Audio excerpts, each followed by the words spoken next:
to the road of salvation as fast as possible. Oh, okay. So there are going to be certain signs that you're going to need to go. No. Red means stop. Everyone's lined up at the starting mark and ready to go. Yellow means to start your engines and prepare yourself for the trip. Lastly, green means go.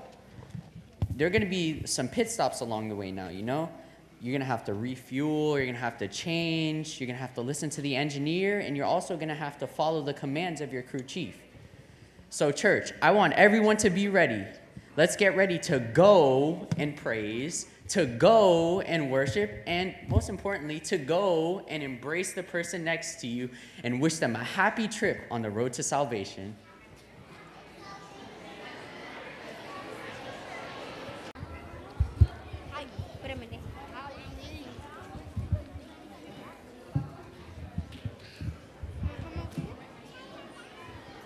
Okay, guys, so now we're started on the road to salvation. It's time for our first pit stop. It's time to refuel our souls with praise.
Okay, guys, so our road to salvation has been great, terrific so far.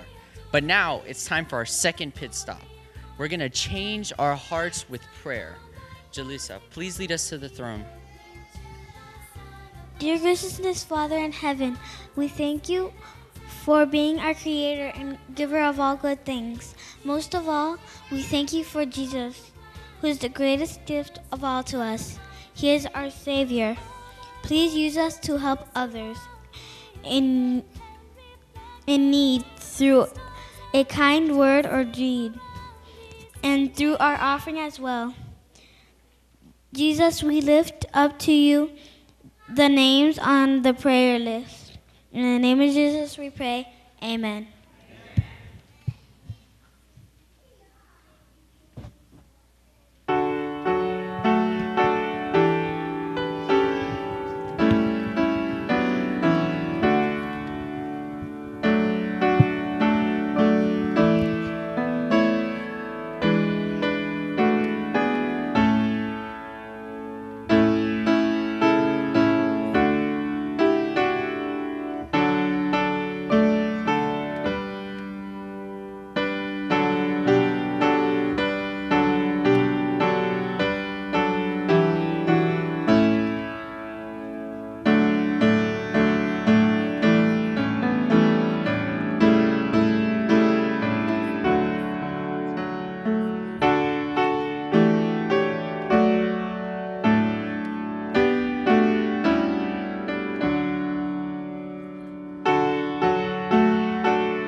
I just got word from our engineer. He says that we need to put our trust completely in him and listen to his instruction. He designed the road to salvation. He knows what's best. Happy Sabbath, everyone. Now, I don't think I quite heard you, so let's try that again. Happy Sabbath, everyone. That's much better. So we all know what happens at a garage sale. You have something to sell, and then you sell it. We gather together all kinds of things that we probably don't need anymore, and other things that are sort of in our way. Then we hope that people will come over and buy all those things we don't want anymore. It's kind of fun at a garage sale, isn't it? But there is only one thing I don't really like. It's when the garage sale is done and over, and you still have a whole bunch of stuff left. Now, what do you do with it? It's stuff you really don't want for yourself anymore, and it seems like nobody else wants it either. Well, some people might put the unwanted items away until their next garage sale, or maybe give it to Goodwill or Salvation Army, where they will give it to somebody who needs it. Now, I want you to use your imagination for a minute. I want for you to imagine that you and your family just had a garage sale at your house, and lots of people bought things, but you still have lots of leftovers. You're wondering what to do with it. And then, just then, Jesus comes to your house and he knocks on the door and says, I need some clothes for people who don't have any, and there are some boys and girls that I love, and they really need some toys. I wonder if you could give some to me. What would you do? Will you say, Jesus, you're so lucky you came just now. We've got lots of leftovers in our garage. Help yourself. Anything that we don't need anymore, you can have. Or do you say, Jesus, come right in. Come into my bedroom, open my closet, and you may have any of my clothes that you may want. You can have my newest Nike shoes, my favorite toys, or my Michael Kors handbag. You deserve the best. Will you give Jesus your best, or will you give Jesus your leftovers? Today's offering goes to the Florida Advance. Let us pray. Our Father, we know that you have made everything in this world. You have been so generous to us, and yet it's so easy for us to hold on tightly to what we have, our talents, our time, and our money. Help us to realize that you alone gave us our talents and our ability to do our jobs and earn money. Help us to be open-handed in our giving to show our thanks to you. Please make us see giving as a blessing and not as a burden. Please bless our gifts. In Jesus' name we pray, amen.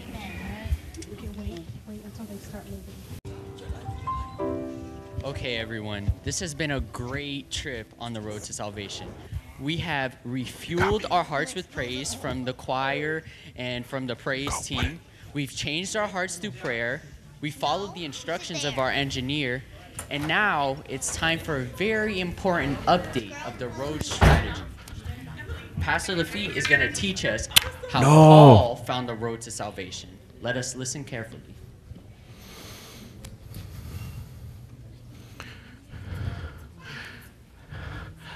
I can't believe I'm here. It's exciting to be here this morning. Behind you. Wow. I have spoken before governors and kings. I have spoken and preached in Colosseums in Rome and Greece. And I have shared my story about how I was on the road to salvation. But today is going to top all of that. Because I have the most important audience today that wants to hear my story. And so, here you are. Good morning. Do I scare you? Oh, it's so great to be here. I want to thank your pastor. He's a nice guy. Handsome fellow. That's a funny name, Lafitte. I don't know, but it's great to be here today. And so, you want to hear my story. Have you ever fallen from a horse? Oh, it's frightening. I had a beautiful horse, a beauty of a beast. She's a black stallion, strong. We could go from 0 to 60 in 4 minutes. And I would love to ride her, and her mane, her hair would be like the waves of an ocean. I called her Windy. Windy, not Wendy. I called her Windy because she was as fast as the wind. But Windy loved carrots. You love carrots? I don't think you love carrots the way Windy loves carrots. She loves carrots so much that I thought she was a rabbit. She loved carrots so much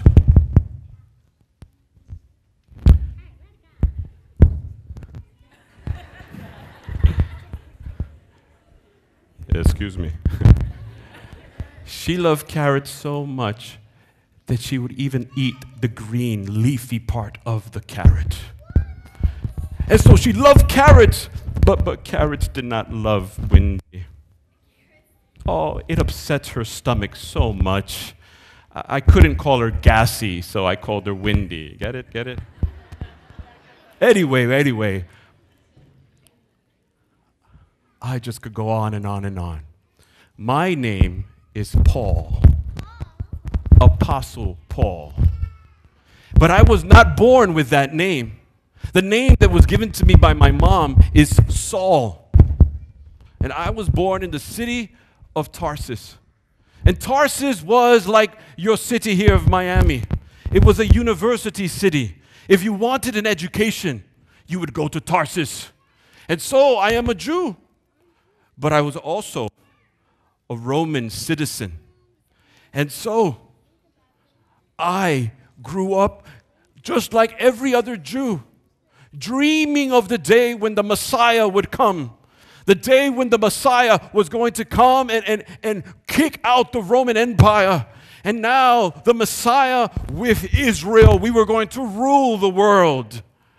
And so, from a little boy, I wanted to help the Messiah. And so, at the age of 13, my mother sent me to study with the great teacher, Gamaliel. And Gamaliel was such an amazing man. He was an intelligent man. He loved the law.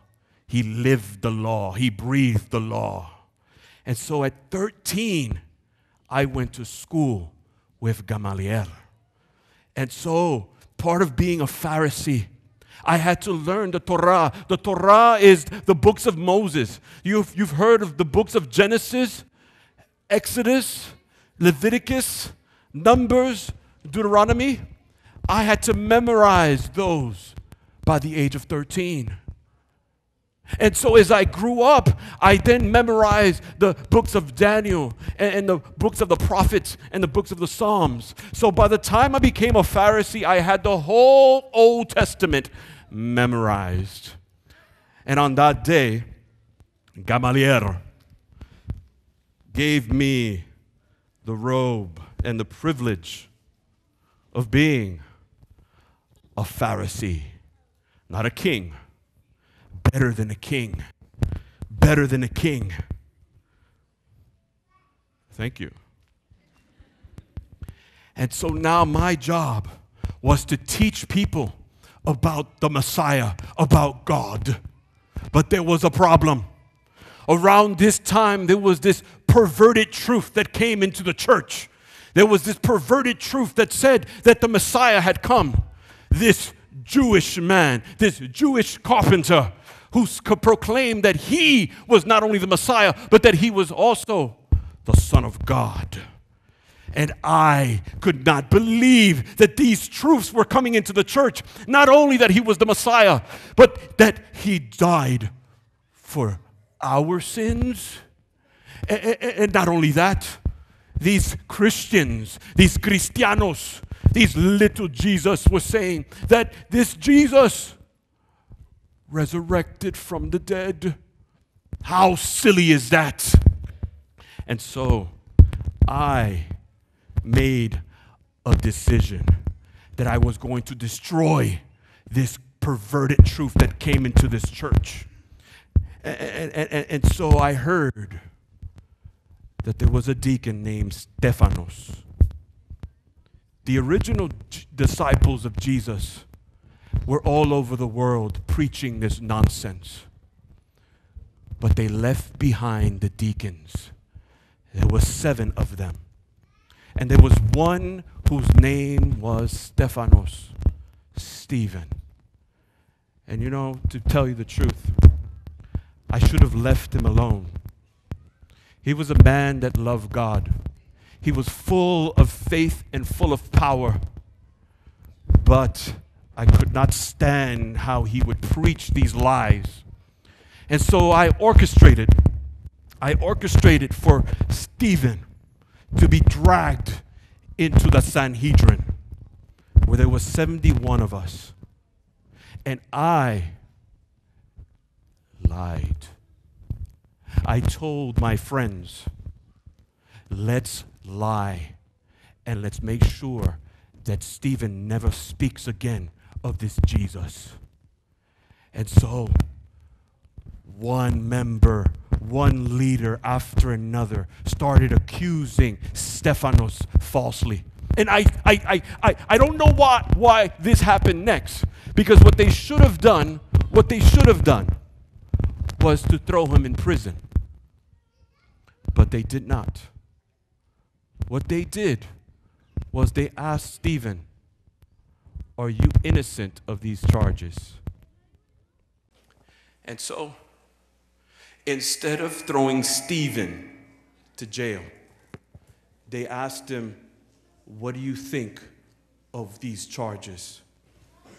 And Stephen started not screaming at us, not saying, you guys are liars. He did not say, you guys are not telling the truth. Instead, Stephen started preaching. And he started saying how Israel had a relationship with God, beginning with Abraham.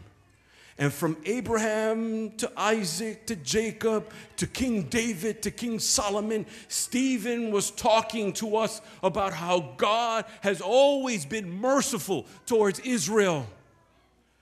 But then Stephen did something that angered me.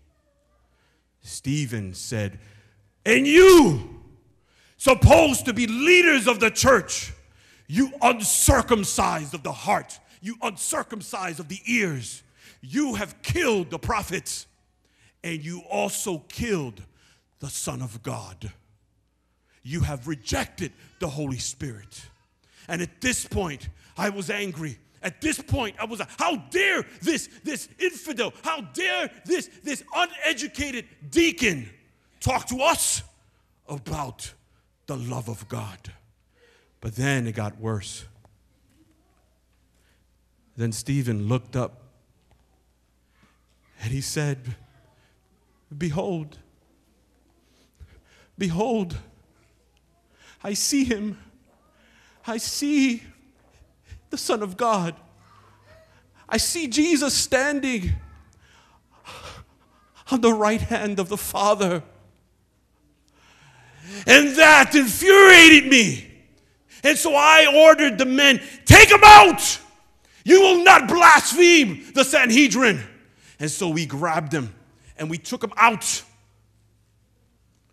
And I ordered to silence Stephanos. And we took rocks much bigger than this. And we just wanted to make sure that Stephen will never speak again. And it was one after another, after another, after another. And I stood there because I was used to seeing these stoning where people will get upset and people will start screaming and people will start even cursing. But Stephen did not do that. What Stephen did, he got on his knees and he said, Father, forgive them. They don't know what they're doing. And Father, do not hold this sin against them. Into thy hand I commit thy spirit. And then he fell asleep and he died. At that moment, I stood there. And you would think that that would change my mind. You would think that that would change my life. But no, I was more determined. How can this guy all of a sudden think he's better than all of us? And so I went to the leaders and I said, give me permission to lock up all the Christians. And I don't care if they're mommies, I don't care if they're daddies, I don't care if they're children. If they're following this Jesus, we have to put a stop to this. This cannot be tolerated in our church. And so I made sure. And I went from house to house, and I dragged, and there were many children like you, crying and saying, don't take away my mommy. Don't take away my daddy. And I did not care, and I took them away. But if that wasn't enough, I heard that some Christians left Jerusalem. And so, because I am a Roman citizen, I asked permission, allow me to go to Damascus, where a lot of them were hiding. And so I got permission, I got my soldiers, I got Windy, my horse, and we went on the road towards Damascus. And then this amazing thing happened. All of a sudden, as I'm feeding carrots to my little horse, a bright light came. Hotter and more brighter than the sun came and hit me. And I fell off my horse. I fell off my horse. And all of a sudden, I could not see. I could not see. And then I asked, who are you? And I heard this most beautiful voice. Saul, Saul, why are you persecuting me?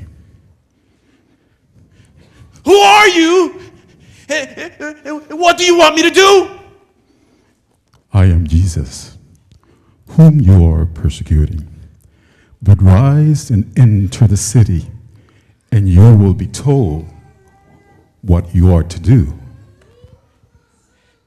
At this moment, can you understand? I can't see. Where is everyone?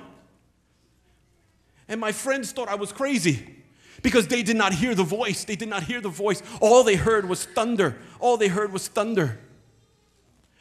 And they said, should we go to Damascus? I said, we need to go to Damascus.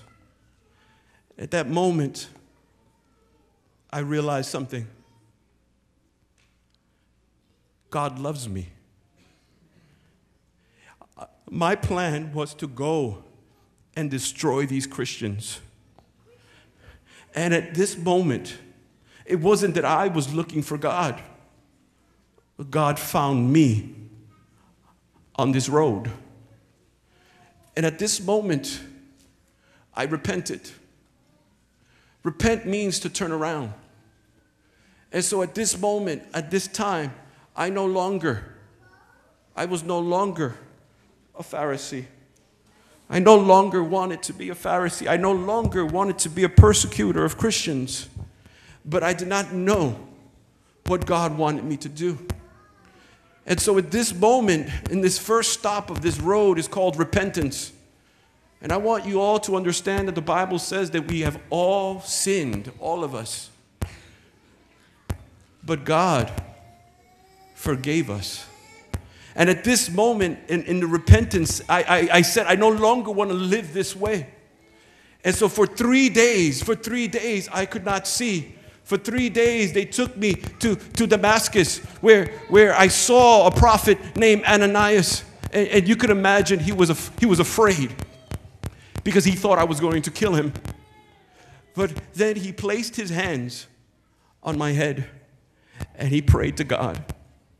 And he said, Father, return the sight to Saul and fill him with your Holy Spirit.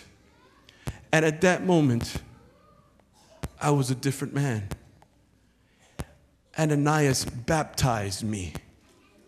And I became a follower of Jesus Christ.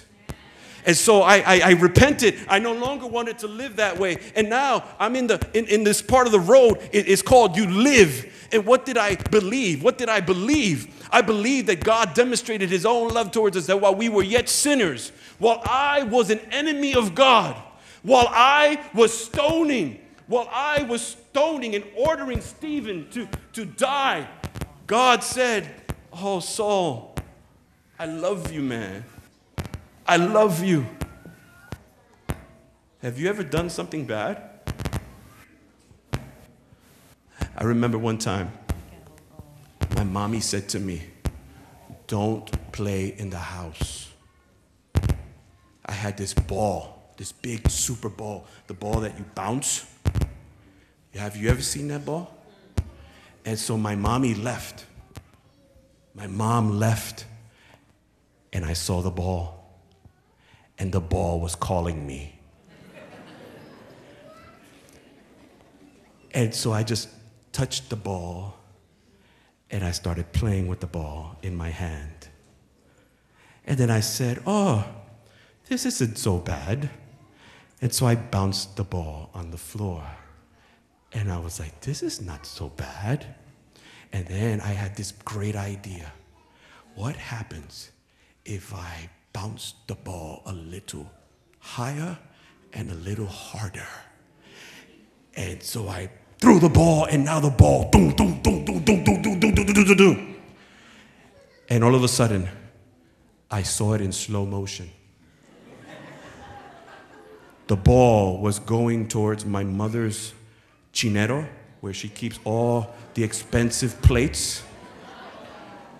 And I said, no.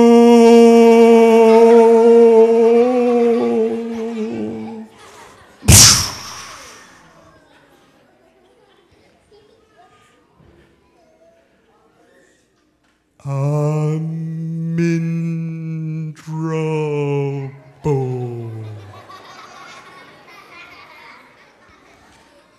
So, when mommy came home, what do you think I did? Right? What did you think I deserve? What did I deserve? Bow, bow.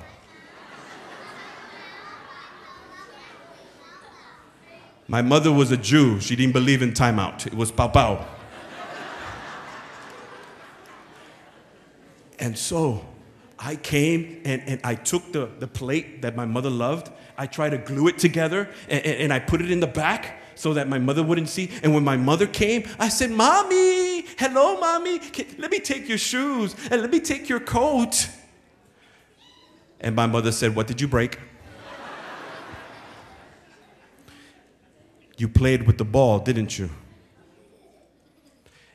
And just like I deserved a spanking, which I did get a spanking, but my mother loved me and forgave me. I realized that because of what I did, especially to Stephen, I deserve what? What did I deserve? As I looked at the cross, and I am under the cross, I now understood what Stephen was saying. I understood that Stephen knew that this is the Messiah. This is the Son of God. This is the one that died for our sins. He did not die. John, the apostle, says, for God so loved the world that he gave his only begotten Son, that whosoever what? Believes shall not perish but have everlasting life. But now, this story is not about the world. Jesus died for me. And so I believe with all my heart that God demonstrated his own love for us, that while I was his enemy, while I was his sinner, he died for me. And look what it says in Romans. I wrote that book, Romans. For the wages of sin is death, but the gift of God is eternal life in Christ Jesus our Lord. And so, my young audience, I believe that. And now, you come to the next phase of the road. And this road stop says live. And what does that mean? It means now that I'm going to live for Jesus Christ. And so he gave me the gift to write. And so through the Holy Spirit, I wrote a lot of the books in your Bible. And I was preaching, and I went all over the world to preach. And now, because of what God did for me, now I learned to love my enemies. And I wrote this to the Galatians, and I says, you know what? My old self has been crucified with Christ. It's no longer I that lives, but Christ that lives in me. And so we're at the beginning of my story. I hated Christians, and I wanted to destroy Christians. Right now, I live for Jesus Christ. And I want to build his church. I want many people to love him and to serve him. And so here's, as I finish my story today, if God can use this old guy, this bad guy, and give him a second chance, what do you think? Is he going to do the same for you? And so I have a question today as the praise team is getting ready. The question I have for you, how many of you today want to continue on your road? Because we're all walking on this road. See, I repented and I believe that God is my Savior, and now I live for him, because see, the end of the road is where one day I will be reunited. I will be reunited with my King, my Savior. And I can't wait till I see Stephen. I can't wait where I look at Stephen and I say, listen, man, I'm so sorry. Can you forgive me? Because of what happened to you, God used you, and now I am on the road. So who wants to follow me on this road? How many of you want to learn more about Jesus? How many of you want to repent and live and believe? So here's the question I have for you. If you want to continue studying, then I want you to come up front. Come right here. Come up front where you're saying, I want to be on this road to salvation. I want to live for Jesus. Here's what I want you to do. I want you to take all this space right here, on the front, because the praise team is coming. I want you to make a long line, right here. This way. Don't go on the stage yet. Okay? Look that way. Spread out.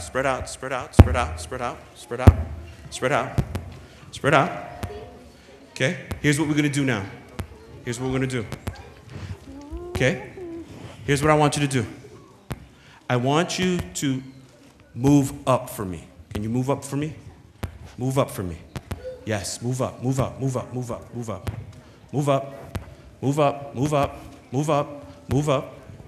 ahead, move up. No one on the stage, move up. Okay. Come here.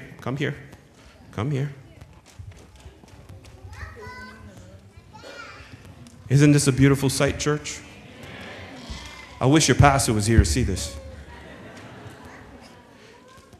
Here's they have decided to be on the road of salvation.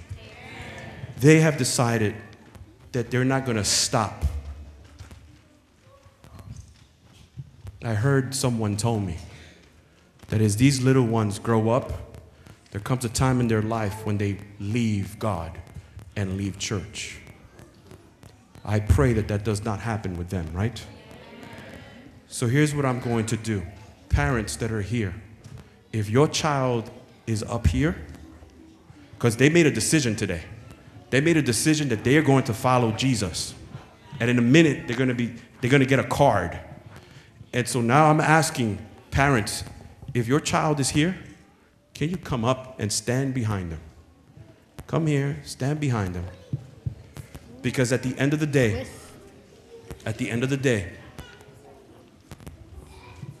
stand behind them. Stand behind them.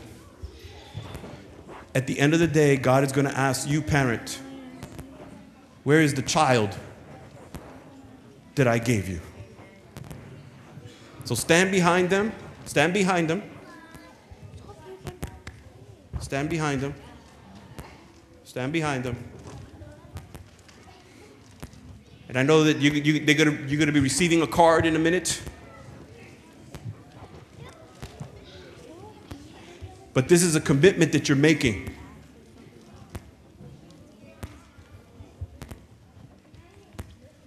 Sometimes we forget. Parents, can I talk to you for a minute? We think that the greatest accomplishment is for them to get a college degree, to have a career, and we put more emphasis on that, and we forget that there's a road that one day is going to end. Where are they going to end? Where are they going to end up? What have you done right here, right now? So praise team, please, do your thing.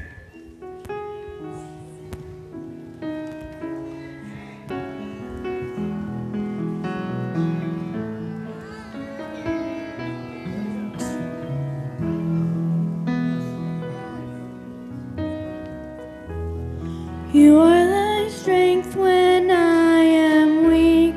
You are the treasure that I seek. You are my all in all. Seeking you as a precious tool, Lord, to give up I'd be a fool. You are my all in all. Jesus, Lamb of God, worthy is your name. Jesus, Lamb of God, worthy is your name. Taking my sins, my curse, my shame, rising again, I bless your name. You are my all in all. When I fall down, you pick me up. When I am dry, you fill my cup. You are my all in all.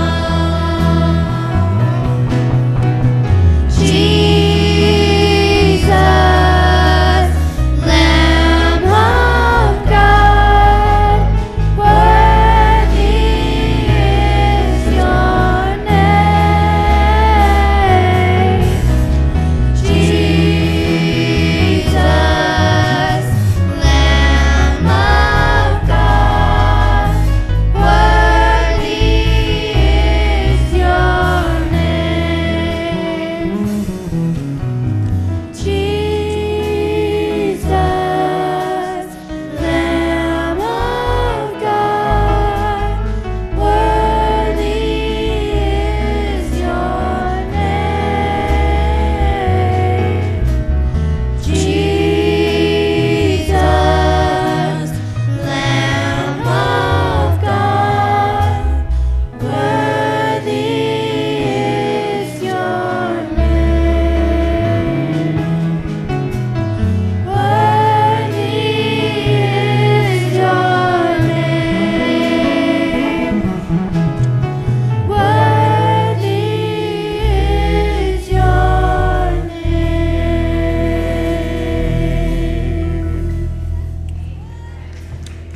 Praise God. Parents, they would appreciate it if you could fill this out and hand it in at the end. But before I leave, I cannot close with prayer before I ask this question.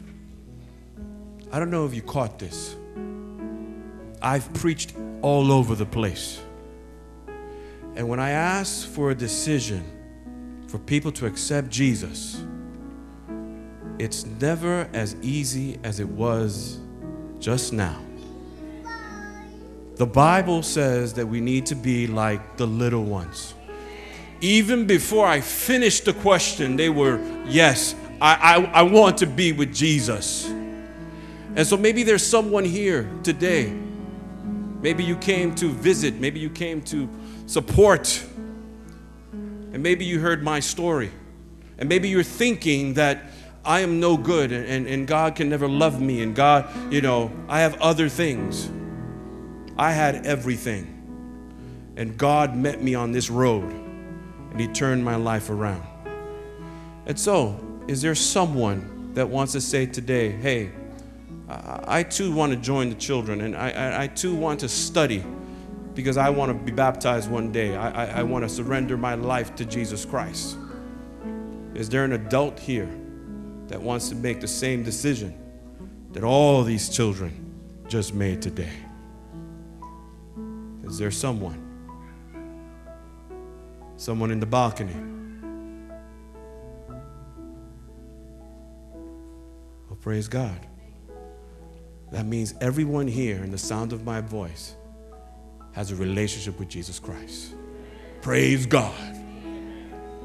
But if there's still someone who's like, no, I didn't, then remember, I wrote this once in the book of Corinthians. Today is the day of salvation. Tomorrow is not promised to anyone. If you came here today, it's because God said today was your day. Just as He met me on that road, today you came to hear a children's story. But maybe today is a day where you surrender. Anyone? All right. Let us pray. Father God,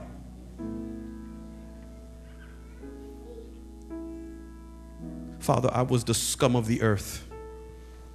I was the lowest of all. But you saw something in me that I did not see in myself. And I thank you because you found me. And I thank you that these children here have made a decision to follow you. Bless them. Bless their parents. That they may take this serious, that they will train up their child to fall in love and to serve you. And Father, I know your Spirit is moving in this place. And there is someone who is struggling in this seat right now. Father, break through so that they may surrender right here, right now. I don't need to know. But Father, they need to begin walking on this road today. Thank you, Father, for this time. And as we go, give us traveling mercies as we go back home. This is our prayer in Jesus' name.